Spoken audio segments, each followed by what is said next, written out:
안녕하세요. 노블클래식 수원번점 원장 이육입니다. 면포성 여드름에 대해서 알아보겠습니다.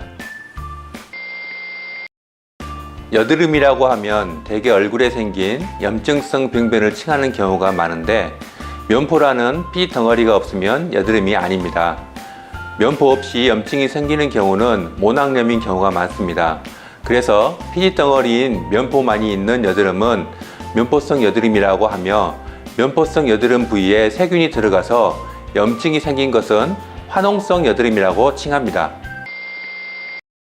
여드름은 사춘기가 되어 호르몬 변화로 피지를 만들어내는 공장인 피지선이 자극을 받아 커지면서 발생합니다. 공장인 피지선이 커지면 동일한 양의 원료가 들어오더라도 더 많은 피지가 형성되므로 면포가 더 쉽게 생깁니다.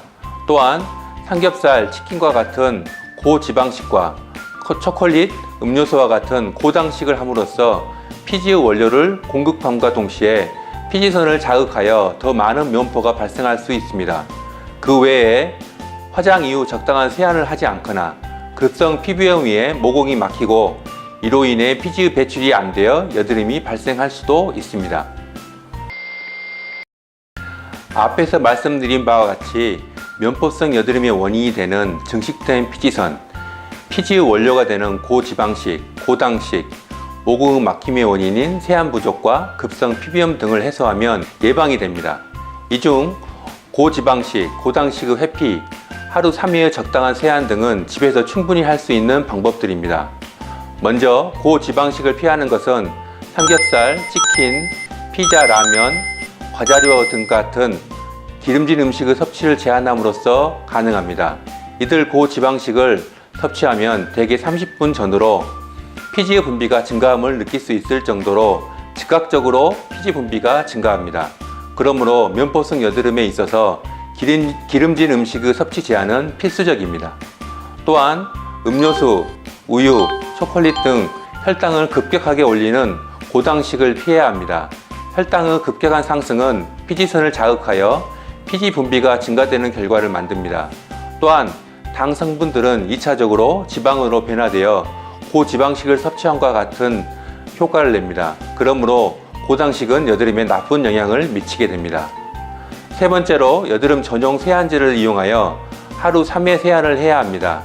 대개 아침, 저녁 2회를 하게 되는 경우가 많은데 3회를 하면 확실히 막힌 모공을 뚫리는 효과가 더 좋습니다.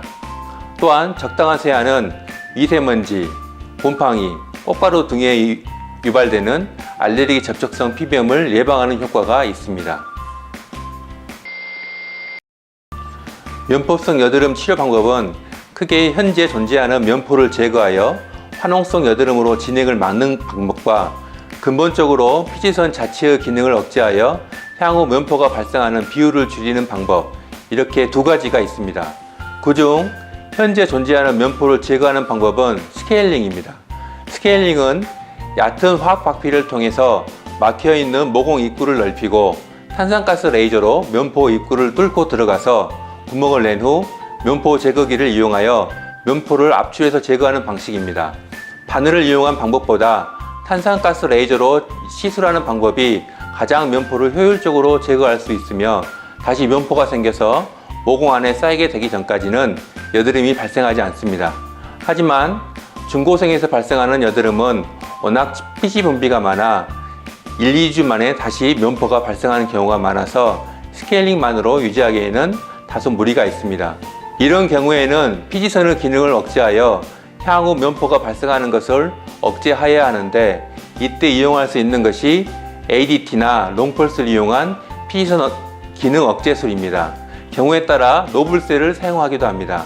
노블클래식 피부 레이저 네트워크 수원본점에서는 문진과 진찰을 통해 개인마다 문제가 되는 부분에 대하여 진단하고 최적화되고 경제적인 치료 방법을 제공하기 위해 노력하고 있습니다. 치료 중간에도 병변이 변화하며 치료법이 달라져야 하는데, 시술 때마다 그 상태에 맞도록 15년 레이저 치료의 노하우로 최적화된 치료법을 적용하고 있습니다.